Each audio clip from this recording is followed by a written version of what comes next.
வணக்கம். இன்னைக்கு நம்ம ஒரு Italian cuisine mixed vegetable spaghetti எப்படி செய்யுதுன்னு பார்க்கலாம் வாங்க. ஸ்பெகட்டினா ஒன்றும் இல்லை, இதுவும் வந்து ஒரு வகையான பாஸ்தா தான். நான் இன்றைக்கி கெயா பிராண்டோட ஸ்பெகட்டி எடுத்திருக்கேன். இதில் குக்கிங் டைம் எவ்வளோன்னு கொடுத்துருக்காங்க. இது வந்து துரும் வீட்டால் செஞ்சது.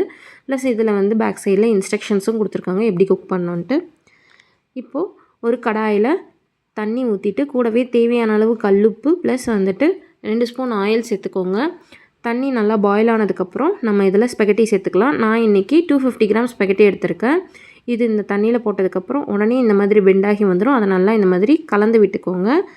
குக்கிங் டைம் 7 to 9 மினிட்ஸ் கொடுத்துருந்தாங்க. நான் வந்து 10 மினிட்ஸ் வச்சுக்கிட்டேன். பாருங்கள், நல்லா இந்த அளவுக்கு வெந்திருந்தாலே போதும். இப்போது அடுப்பு ஆஃப் பண்ணிவிட்டு இந்த தண்ணியெலாம் வடிச்சிட்டு ஒரு பேஸ்கெட்டில் போட்டு அதுக்கு மேலே சில் வாட்டர் போட்டு நல்லா மிக்ஸ் பண்ணி விட்டுக்கோங்க. அப்போ தான் ஒன்றோட ஒன்று ஒட்டாமல் தனித்தனியாக வரும். இப்போது நெக்ஸ்ட்டு ஒரு கடாயில் 1 ஸ்பூன் ஆயில் சேர்த்துக்கோங்க.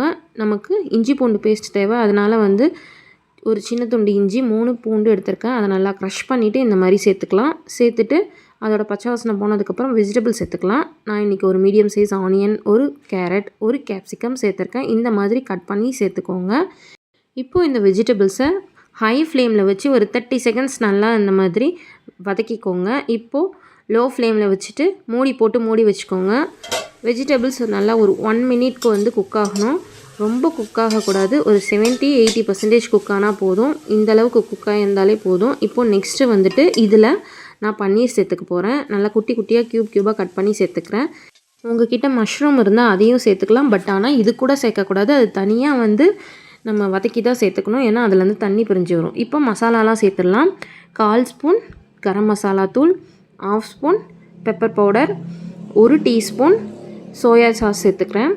இது கூடவே வந்து 2 ஸ்பூன் டொமேட்டோ சாஸ், உங்கள்கிட்ட சில்லி சாஸ் இருந்தால் அது கூட சேர்த்துக்கலாம். இப்போ இதெல்லாம் சேர்த்துட்டு நல்லா கலந்து விட்டுக்கோங்க. அடுப்பு லோ ஃப்ளேம்லேயே இருக்கட்டும். இப்போது நம்ம வந்து எடுத்து வச்சுருந்தோம் இல்லையா ஸ்பெகட்டி பாயில் பண்ணி, அதை வந்து இப்போ சேர்த்துக்க போகிறோம்.